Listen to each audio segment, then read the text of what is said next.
This is BVK TV. Watch deeply researched documental biography videos. Subscribe, like, hit the bell icon and share. अरे दीवानो मुझे पहचानो, जरा पहचानो मैं हूँ कौन। मैं हूँ डॉन, मैं हूँ Don, Don Don Don Don Don. वाह, क्या अंदाज है ना इस फिल्म का। आज भी हम उसमें खो जाते हैं और आपको भी ये देखकर लग रहा होगा आप भी गा रहे हैं डॉन वाला ये गाना। और देखिए, डॉन के तो डायलॉग हो, चाहे ड्रेस स्टाइल हो, चाहे अमिताभ बच्चन के चलने का स्टाइल हो, सबने बहुत कॉपी किया। बहुत सारी बाद में फिल्में ही बनी, लेकिन आज बॉलीवुड टॉकीज में यही आ रहा है डॉन, जो 1978 में आया था, लेकिन आज भी सबके दिलों पर छाया हुआ है। और ये डॉन जब भी बदल बदल कर अपने रूप आता है, चाहे वो शाहरुख खान के रूप में आओ, चाहे पर रजनीकांत या कोई और एनटीआर जैसे कई कलाकार, पर डॉन तो डॉन है। तो आज इस डॉन की बात बताएंगे जो कि बहुत मुश्किलों से बनी और बनने ही नहीं वाली थी। रिजेक्टेड स्क्रिप्ट थी, सब कुछ ऐसा था कि कोई सोच भी नहीं सकता था कि ये फिल्म बनेगी। और लोगों ने तो ये तक कह दिया था बनेगी तो फ्लॉप होगी जी।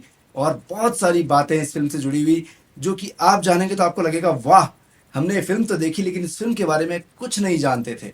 तो ये जो वीडियो का एपिसोड है बीवीका टीवी बॉलीवुड टॉकीज और बीवीका टीवी बॉलीवुड बायोग्राफीज, दोनों जगह हम आपको दिखा रहे हैं। ये ऐसा एपिसोड है जो आपने कहीं पर नहीं देखा होगा। इतनी रिसर्च किसी फिल्म के बारे में शायद ही कोई करता होगा। तो चलिए आज लेकर चलते हैं आपको अमिताभ बच्चन की डॉन की कुछ ऐसी बातों को जानने के लिए जहां पर आप जानकर कहेंगे yes, Don Don Don Don Don only on बीवीका टीवी। लेकिन उससे पहले सब्सक्राइब कर लो यार, वरना डॉन नाराज हो जाएगा।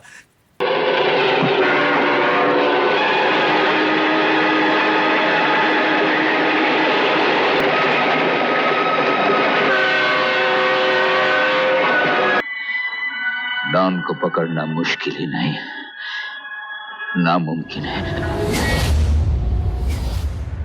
साल 1978 में रिलीज हुई थी एक्शन थ्रिलर फिल्म डॉन। इसके डायरेक्टर थे चंद्रा बारोट और स्टोरी दी थी सलीम जावेद ने। प्रोड्यूस किया नरीमन ईरानी ने। इस फिल्म में अमिताभ बच्चन के साथ साथ जीनत अमान और सपोर्टिंग रोल में प्राण, इफ्तिखार, ओम शिवपुरी और सत्येन कापू जैसे बड़े कलाकार रहे। डॉन फिल्म के निर्माता नरीमन ईरानी एक कैमरामैन थे। साल 1972 जब आया था तो उन्होंने एक फिल्म का निर्माण किया था। फिल्म का नाम था जिंदगी जिंदगी, जो कि सुनील दत्त के साथ उन्होंने बनाई थी। सुनील दत्त को साथ लेते हुए इस फिल्म की सफलता पर यकीन करते हुए नरीमन ईरानी ने अपने सारे पैसे इस फिल्म में लगाए। साथ ही साथ कर्जा भी बहुत हो गया था, लेकिन नरीमन ईरानी की किस्मत में कुछ और ही लिखा था। फिल्म बुरी तरह फ्लॉप साबित हुई और जिंदगी जिंदगी फिल्म ने नरीमन ईरानी की जिंदगी बहुत खराब कर दी। बहुत गहरे कर्जे में डुबो दिया इस फिल्म ने। अब नरीमन ईरानी ने कैमरामैन बनकर उस कर्जे को उतारने का प्रयास करना शुरू किया। फिल्म रोटी कपड़ा और मकान मनोज कुमार की जानी मानी फिल्म रही, जिसमें कैमरामैन के तौर पर काम कर रहे थे नरीमन ईरानी, लेकिन अक्सर वो अपने कर्जे से बहुत परेशान रहा करते थे। रोटी कपड़ा और मकान फिल्म में मनोज कुमार के एक शागिर्द भी उनके साथ सहायक निर्देशक के रूप में काम कर रहे थे।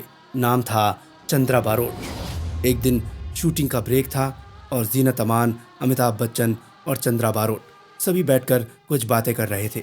सबकी नज़र नरीमन ईरानी पर थी। नरीमन ईरानी बहुत परेशान दिख रहे थे और जब सबने इनसे परेशानी की वजह पूछी तो नरीमन ईरानी की बात सुनकर सबको बहुत दुख हुआ और ये समझ में आ गया कि कैमरामैन बनकर तो नरीमन ईरानी अपना कर्जा कभी नहीं उतार सकते। तब सबने नरीमन ईरानी को एक और फिल्म बनाने के लिए कह दिया और ये भी विश्वास दिलाया कि हम सब मिलकर उस फिल्म में आपका साथ देंगे। फिल्म बनाने की बात तो हो गई, पर अब पहला स्टेप फिल्म की स्क्रिप्ट होता है। फिल्म की स्क्रिप्ट दमदार लेखक की लिखी होती थी तो सफल होने के चांसेस ज़्यादा हुआ करते थे। और उस वक्त जाना माना नाम था सलीम जावेद का, जिन्होंने ज़्यादातर सफल फिल्मों की स्क्रिप्ट लिखी थी। अब नरीमन ईरानी की पत्नी का भी यहाँ पर रोल आता है। सलमा ईरानी, जो कि वहीदा रहमान की हेयर ड्रेसर हुआ करती थी, उन्होंने वहीदा रहमान के जरिए एक रिक्वेस्ट सलीम जावेद तक भिजवा दी कि एक स्क्रिप्ट हमें दे दीजिए, हमें एक फिल्म बनानी है, पर हमारे पास ज़्यादा पैसे नहीं हैं कि हम कोई मनपसंद स्क्रिप्ट आपसे ले पाएं। इसके बाद सलीम जावेद ने नरीमन ईरानी को एक स्क्रिप्ट दे दी और ये भी कहा, नरीमन साहब, ये स्क्रिप्ट हमारे पास कई दिनों से है, पर इसे कोई प्रोड्यूसर नहीं खरीद रहा। यहाँ तक कि देवानंद, जितेंद्र, प्रकाश मेहरा सब मना कर चुके हैं। आप चाहो तो इसे ले सकते हो। तब नरीमन ईरानी ने बहुत ही कम पैसों में वो स्क्रिप्ट खरीद ली। अब फिल्म की तैयारी शुरू हुई, लेकिन जब फिल्म के नाम की घोषणा की गई तो फिल्म के नाम से बहुत लोगों ने नाराज़गी जताई, क्योंकि हिंदी फिल्म सिनेमा के कई लोगों को ये नाम कभी पता ही नहीं था। डॉन नाम से वो अनजान थे। हालांकि वैसे एक डॉन को सब जानते थे और वो थी एक अंडरगारमेंट की कंपनी डॉन। अब इस बात पर काफ़ी कन्फ्यूज़न रहा कि ऐसा लचर सा नाम कैसे हमारी फिल्म का रख दिया जाए। नाराज़गी भी रही, पर लेखक ने जब ये नाम तय कर दिया था तो नरीमन ईरानी ने इसी नाम पर रहना मुनासिब समझा। साल 1974 में फिर इस फिल्म की शूटिंग शुरू हुई और 4 सालों तक डॉन की शूटिंग चलती रही। नरीमन ईरानी की ये दूसरी फिल्म थी जिसमें निर्माता के तौर पर अपना पैसा लगा रहे थे। जिंदगी तो फ्लॉप थी, लेकिन डरते डरते वो डॉन की शूटिंग भी कर रहे थे, क्योंकि कर्जा भी बहुत सारा था।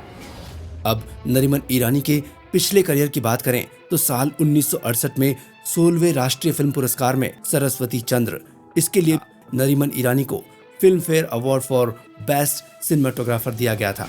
फूल और पत्थर, रोटी कपड़ा और मकान और छैला बाबू, ऐसी कई फिल्में हैं जिनमें इनके कैमरे के माध्यम से हमने फिल्मों को सिल्वर स्क्रीन पर देखा।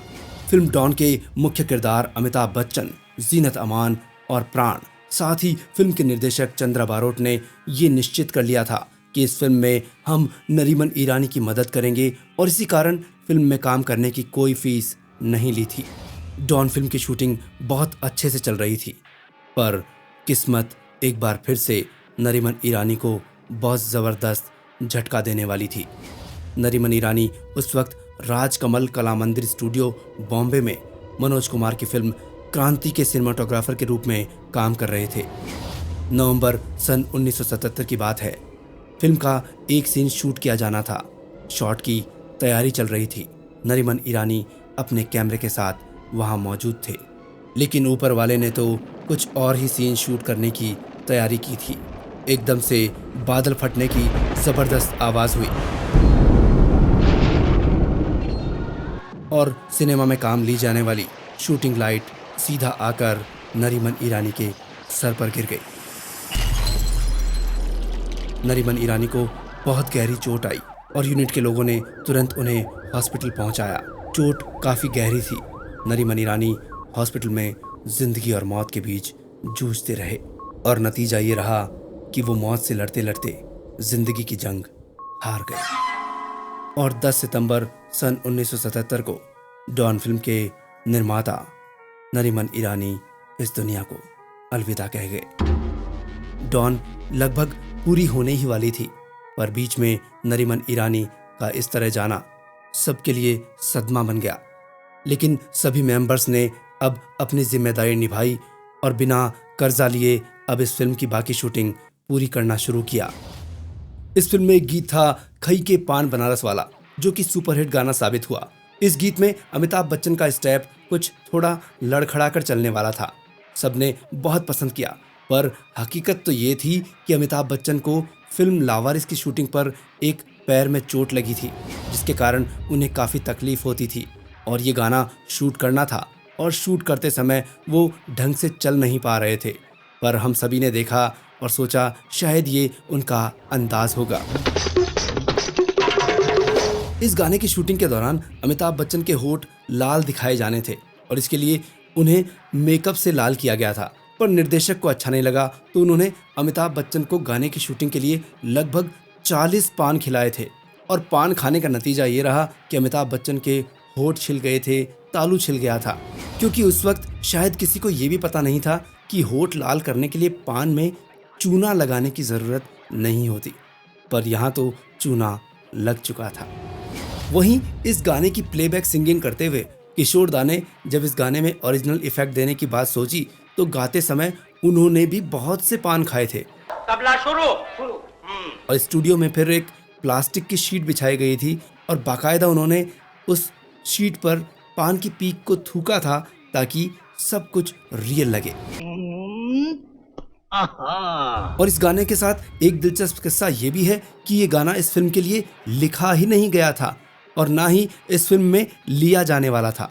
ये गाना तो देवानंद की फिल्म बनारसी बाबू के लिए लिखा गया था और बनाया भी गया था। और ये गाना फिल्म डॉन में मनोज कुमार के कहने पर आया था, क्योंकि मनोज कुमार ने कहा था कि फिल्म बहुत कसी हुई है, ऐसे में दर्शकों का मूड थोड़ा हल्का करने के लिए एक गाना डाल दिया जाना चाहिए। तब जाकर खई के पान बनारस वाला गाना इस डॉन फिल्म में नजर आया। फिल्म को देखने वाले सभी दर्शक ही जानते हैं कि फिल्म में फरीदा जलाल कहीं भी नजर नहीं आई थी, पर यह बात भी गौरतलब है कि फरीदा जलाल ने इस फिल्म में काम किया था। इस फिल्म के लिए बॉम्बे एयरपोर्ट पर लगभग 5 मिनट का पूरा एक लंबा सीन शूट किया गया था, लेकिन पूरी फिल्म बनने के बाद जब एडिटिंग टेबल पर आई तो इसे पूरा ही एडिट कर दिया गया। वजह यह थी कि फरीदा जलाल के किरदार का इस फिल्म में ज़्यादा वजन नहीं था और उसका होना ना होना बराबर लग रहा था। इस फिल्म के गीत किशोर कुमार, लता मंगेशकर और आशा भोसले ने गाए थे। गीतकार इंदिवर थे और साथ ही अनजान ने भी इसमें गीत लिखे थे। कल्याण जी आनंद जी का संगीत था। और यहाँ ये खास बात रही कि म्यूजिक डायरेक्टर ने कैरेक्टर विजय के लिए अलग संगीत दिया, जो कि ग्रामीण संगीत था,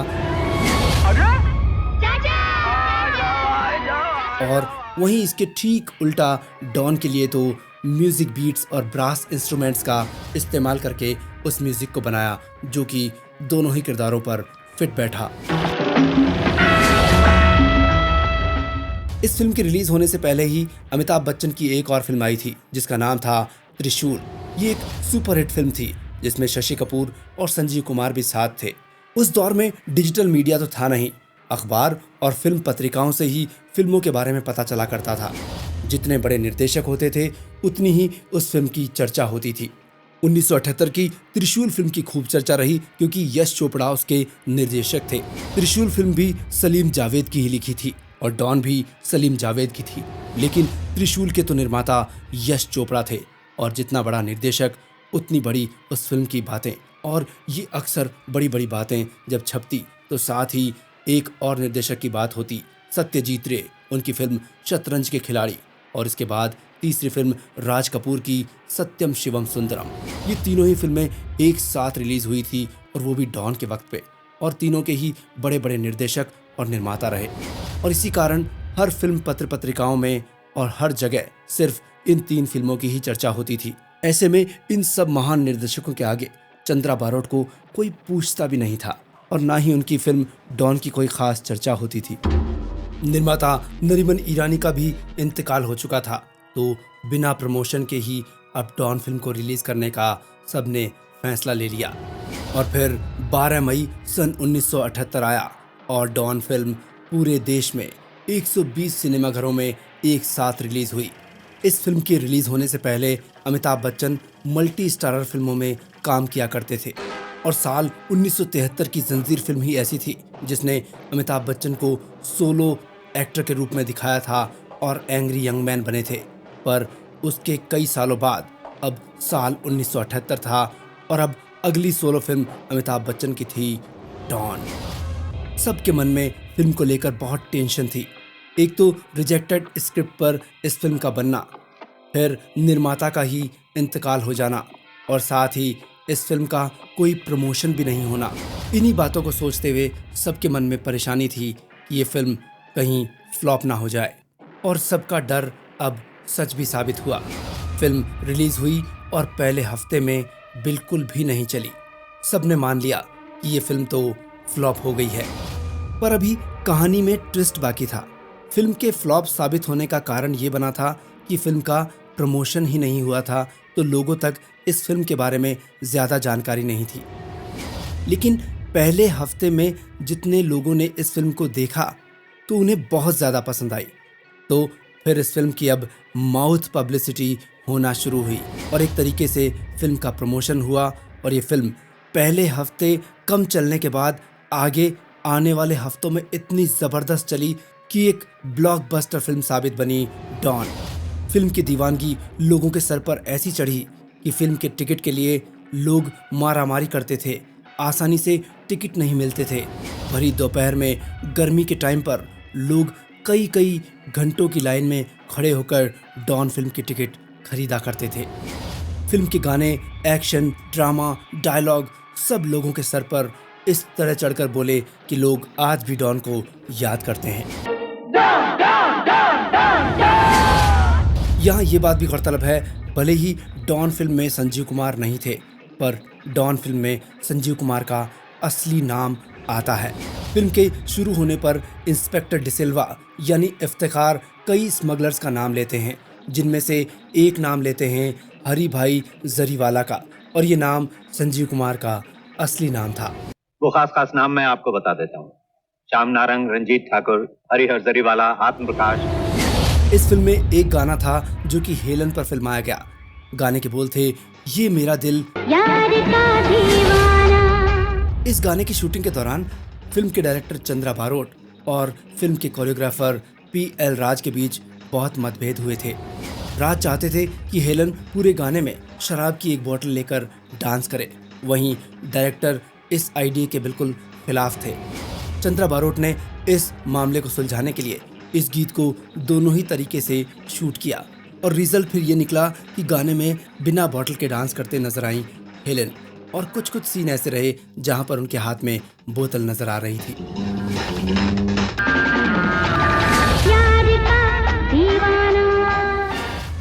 इस फिल्म में अमिताभ बच्चन और जीनत अमान की जोड़ी पहली बार सिल्वर स्क्रीन पर एक साथ नजर आई थी। हालांकि इससे पहले इन दोनों ने रोटी कपड़ा और मकान में काम तो किया था, पर दोनों के एक भी सीन साथ नहीं थे, और ना ही ये दोनों एक दूसरे के अपोजिट थे। खास बात इस फिल्म की ये भी रही कि फिल्म बनाने में पूरा खर्चा सिर्फ 70 लाख रुपए आया था, लेकिन फिल्म ने जब कमाई की तो 900% मुनाफा ज्यादा हुआ, और फिल्म ने उस वक्त 7 करोड़ रुपए कमाए थे, जो कि बहुत बड़ा अमाउंट है। डॉन फिल्म को इतनी बड़ी कामयाबी तो मिली, पर फिर भी उस साल की कमाई करने वाली तीसरी फिल्म ही बनी थी, क्योंकि मुकद्दर का सिकंदर और त्रिशूल ये दोनों ही फिल्में अमिताभ बच्चन की ही थी, और नंबर 1 पर मुकद्दर का सिकंदर थी, और नंबर 2 पर त्रिशूल फिल्म थी, और नंबर 3 पर भी अमिताभ बच्चन थे, यानी फिल्म डॉन। इस फिल्म के लिए अमिताभ बच्चन, प्राण, जीनत अमान और हेलेन ने फीस तो नहीं ली थी, पर जब फिल्म ने इतनी ज़्यादा कमाई की तो मुनाफे में से इन सभी एक्टर्स को मेहनताना भी दिया गया था। और यहाँ ये बात भी खास है कि फिल्म में अमिताभ बच्चन हीरो थे और प्राण उस फिल्म में हीरो नहीं थे, पर फिर भी प्राण की लोकप्रियता ज़्यादा थी, और इसी कारण प्राण को अमिताभ बच्चन से ज़्यादा मेहनताना दिया गया था। और यहाँ ये बात भी बताएं कि नरीमन ईरानी ने जो सोचा था कि इस फिल्म के ज़रिए मैं अपना कर्जा उतार लूँगा, ये फिल्म उस कर्जे को उतार भी चुकी थी, और उसके बाद भी लोगों को मुनाफा हुआ और नरीमन ईरानी का परिवार भी खुशहाल हो गया था। और यहाँ पर अब एक बेहद रोचक किस्सा बताते हैं, जो कि फिल्म रिलीज होने से पहले की बात है। फिल्म रिलीज होने से पहले एक लोकप्रिय पत्रकार था जो कि बहुत ज़बरदस्त अपनी राइटिंग करता था, अखबारों में उसके लेख छपते थे। तो उसने इस फिल्म को लेकर यानी डॉन को लेकर एक शोक संदेश लिख दिया, और बाकायदा ये अखबारों में छप गया, क्योंकि कारण ये था कि उस पत्रकार को पूरा यकीन था कि ये फिल्म सुपरहिट फिल्मों के आगे बिल्कुल नहीं चलेगी, ये रिजेक्टेड स्क्रिप्ट है, और यहाँ पर इस फिल्म को फ्लॉप होने से कोई नहीं रोक सकता। और यही बात सोचते हुए, एक चुटकी काटते हुए उन्होंने शोक संदेश लिख दिया था, पर ये शोक संदेश सुख संदेश बन गया, और बाद में उस पत्रकार को भी होश आ ही गया होगा कि डॉन की सफलता को पकड़ना मुश्किल ही नहीं, नामुमकिन है। फिल्म डॉन का नाम आज भी लोगों की ज़बान पर है, पर आपको ये बताएं कि मनोज कुमार ने इस नाम को बदलने की सलाह दी थी। मनोज कुमार ने कहा था कि फिल्म का नाम मिस्टर डॉन होना चाहिए, लेकिन नरीमन ईरानी ने फिल्म का नाम नहीं बदला था, और ये डॉन नाम से ये फिल्म बाद में रिलीज हुई। इस फिल्म ने दर्शकों का दिल तो जीता ही, साथ ही कुछ अवार्ड्स भी फिल्म के नाम रहे। 26वें फिल्म फेयर अवार्ड में बेस्ट एक्टर अमिताभ बच्चन को मिला। बेस्ट मेल प्लेबैक सिंगर का अवार्ड किशोर कुमार को दिया गया। गीत खाई के पान बनारस वाला के लिए। और इसी गीत के लिए कल्याण जी आनंद जी का नाम भी नॉमिनेट हुआ था, लेकिन उन्हें बेस्ट म्यूजिक डायरेक्टर का अवार्ड नहीं मिला। और इसी गीत के लिए गीतकार अनजान का नाम भी यहाँ पर लिया गया था, पर नॉमिनेशन में आकर ही रह गया और उन्हें ये अवार्ड नहीं मिला था। अगला award best female playback singer का अवार्ड आशा भोसले के नाम रहा। गीत के बोल थे, ये मेरा दिल प्यार का दीवाना। इस तरह इस फिल्म ने 3 अवार्ड जीते थे 26वें फिल्म फेयर अवार्ड्स में। यहाँ ये बात भी खास रही कि जब अमिताभ बच्चन को इस फिल्म के लिए फिल्म फेयर अवार्ड दिया जा रहा था तो उन्होंने स्टेज पर नरीमन ईरानी की पत्नी सलमा ईरानी को सम्मानित करते हुए बुलाया था और अवार्ड सलमा के हाथ में देते हुए नरीमन ईरानी का शुक्रिया अदा किया था। डॉन फिल्म के साथ इस फिल्म के कुछ डायलॉग भी हैं जो लोग आज भी नहीं भूले हैं। डॉन का इंतजार तो 11 मुल्कों की पुलिस कर रही है। डॉन का इंतजार तो 11 मुल्कों की पुलिस कर रही है, लेकिन सोनिया, डॉन को पकड़ना मुश्किल ही नहीं, नामुमकिन है। सोनिया, मुझे 2 तरह की लड़कियां पसंद नहीं आती। एक वो जो मेरे पास आने में बहुत देर लगा है, और एक वो जो बहुत जल्दी आ जाए। तुम लोग ये भूल गए डॉन जख्मी है, तो क्या फिर भी वो डॉन है। तुम लोग ये भूल गए कि डॉन जख्मी है, तो क्या फिर भी डॉन है। डॉन को पकड़ना मुश्किल ही नहीं, नामुमकिन है। अबे ओ गंजे, यहाँ किसी और को दिखाना। अबे ओ गंजे, ये आंखें किसी और को दिखाना, इतना मारूंगा सीधा हो जाएगा। डीएसपी, क्या अब मुझे ये भी बताना पड़ेगा? क्या मुझे ये भी बताना पड़ेगा कि अगर आप लोगों ने मुझे रोकने की कोशिश की तो इस लड़की की जान जाएगी? मैं मजबूर हूँ डीएसपी। गिरफ्तार होने की आदत मुझे बिल्कुल नहीं है।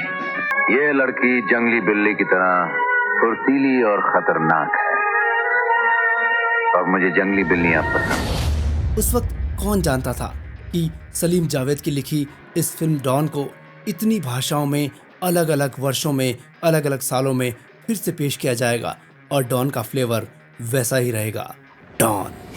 डॉन फिल्म के कुछ रीमेक भी रहे। साल 1979 में तेलुगु फिल्म युगांधर में एनटीआर, जया सुधा और जयमिनी ने काम किया और ये डॉन फिल्म का रीमेक था।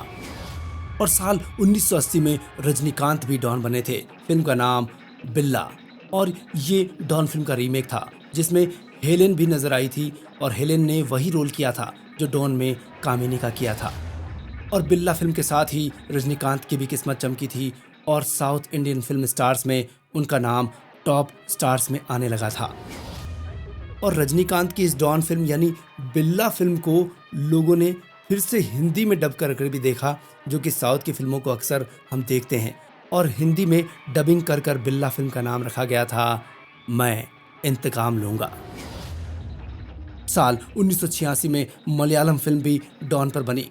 उस फिल्म का नाम रखा गया शोभराज, जिसमें मोहनलाल और माधवी ने काम किया।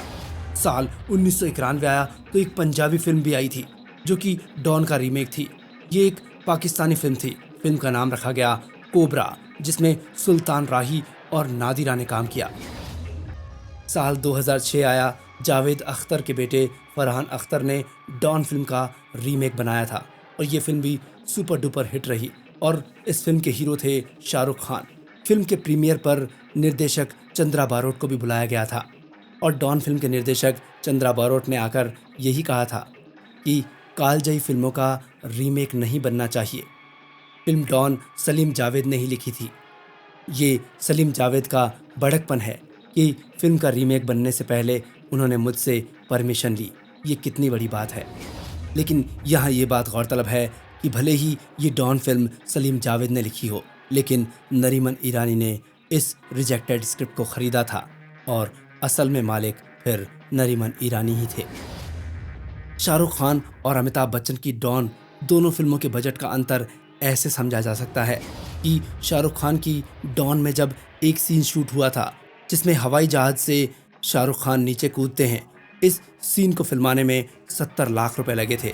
और यहाँ ये बात गौरतलब है कि यहाँ तो एक ही शॉट में 70 लाख लग गए, वहीं 1978 में रिलीज़ हुई डॉन पूरी तरह 70 लाख में ही बन गई थी। और शाहरुख खान की डॉन फिल्म को बनाने में तकरीबन 38 करोड़ रुपए का खर्च आया था। साल 2009 में भी एक तेलुगु फिल्म आई थी जिसका नाम भी बिल्ला ही रखा गया था। इस फिल्म में प्रभास और अनुष्का शेट्टी ने काम किया था। डॉन फिल्म की इस रीमेक में जया सुधा ने भी काम किया था और जया सुधा वही हैं जिन्होंने एनटीआर के साथ साल 1979 में बनी युगांतर में काम किया था। और एक बार फिर से डॉन फिल्म का रीमेक 2012 में भी आया। बिल्ला 2 नाम से फिल्म रिलीज हुई जो कि तमिल फिल्म थी जिसमें अजीत ने काम किया था। इस फिल्म के सारे ही गाने सुपर डुपर हिट रहे थे। एक गाना था ये मेरा दिल प्यार का दीवाना। ये आशा भोसले के गाए इस गीत को अंग्रेजी गाने में भी यूज किया गया। द ब्लैक आइड पीस का एक हिट गीत है don't punk with my heart. ये सन 2005 में आया था और इस गीत को Grammy award for best rap performance by a duo और ग्रुप इस नाम से अवार्ड मिला था। लेकिन ये गीत तो था ये मेरा दिल प्यार का दीवाना जो कि कल्याण जी आनंद जी की रचना थी और इसी कारण कल्याण जी आनंद जी को भी BMI अवार्ड से उस वक्त नवाजा गया था क्योंकि ओरिजिनली तो ये गीत कल्याण जी आनंद जी का था जिसे आशा भोसले ने गाया था। चंद्रा बारोट के निर्देशन में बनी डॉन फिल्म की बात ही कुछ और है। चंद्रा बारोट ने इस फिल्म के निर्देशन से पहले कुछ फिल्मों में असिस्टेंट डायरेक्शन का काम किया था जैसे पूरब और पश्चिम, यादगार, शोर और रोटी कपड़ा और मकान। और डॉन फिल्म उनकी निर्देशित की गई पहली फिल्म थी। इसके बाद साल 1989 में आशारिता नाम से एक बंगाली फिल्म में निर्देशन किया चंद्रा बारोट ने। साल 1991 में प्यार भरा दिल ये फिल्म आई, साथ ही हांगकांग वाली स्क्रिप्ट और नील को पकड़ना इम्पॉसिबल। ये कुछ 4 फिल्में और रही जिनका निर्देशन चंद्रा बारोट ने किया। अब आपके मन में ख्याल होगा क्या नरीमन ईरानी का प्रोडक्शन फिर बंद हो गया था? तो आपको यहाँ बताएं कि नरीमन ईरानी के बेटों ने यानी नादिर और नदीम ने अपने पिता की फिल्म कंपनी नरीमन फिल्म्स को 18 साल बाद वापस शुरू किया था और सुनील शेट्टी के साथ एक फिल्म बनाई थी। फिल्म का नाम था शस्त्र। ये साल 1996 में रिलीज हुई थी। तो डॉन की इस एपिसोड में आपने बहुत कुछ जान लिया डॉन के बारे में, लेकिन कौन सी फिल्म के बारे में आप जानना चाहते हैं ये भी ज़रूर बताइए कमेंट बॉक्स में। और डॉन से जुड़ी हुई एक बात जो डायलॉग के ज़रिए हमने जोड़ ली वो कुछ ये कि डॉन की तरह हम भी यही कहते हैं कि बीवी का टीवी बायोग्राफीज और बीवी का टीवी बॉलीवुड टॉकीज़ की रिसर्च को पकड़ पाना मुश्किल ही नहीं नामुमकिन है और जो लोग कॉपी करने की कोशिश करते हैं वो धराशायी हो जाते हैं क्योंकि आपको हमारा प्रेजेंटेशन पसंद आता है, हमारी रिसर्च पसंद आती है। इसलिए बहुत बहुत धन्यवाद, बहुत बहुत थैंक यू। और अब अगली जो पेशकश है उसकी तैयारी है तो कमेंट बॉक्स में ज़रूर बताते रहिए और इस एपिसोड को डॉन को सब तक शेयर कीजिए और जो कुछ हमने अभी तक बनाया है वो भी आप ज़रूर देखिए, जैसे रोटी कपड़ा और मकान, पाकीज़ा और शोले जैसी फिल्मों की हमने जानकारियाँ आप तक पहुँचाई है। ज़रूर देखिए और आगे लास्ट में थंबनेल भी नज़र आ जाएगी और ऊपर यहाँ लिंक भी है, मतलब आपके पास सारे ऑप्शंस हैं। देखते रहिए बीवी का टीवी। और तरुण कहता है कि बॉलीवुड का रहने वाला हूँ, बॉलीवुड की बात सुनाता हूँ और डूबे रहिए बस बॉलीवुड के प्यार में।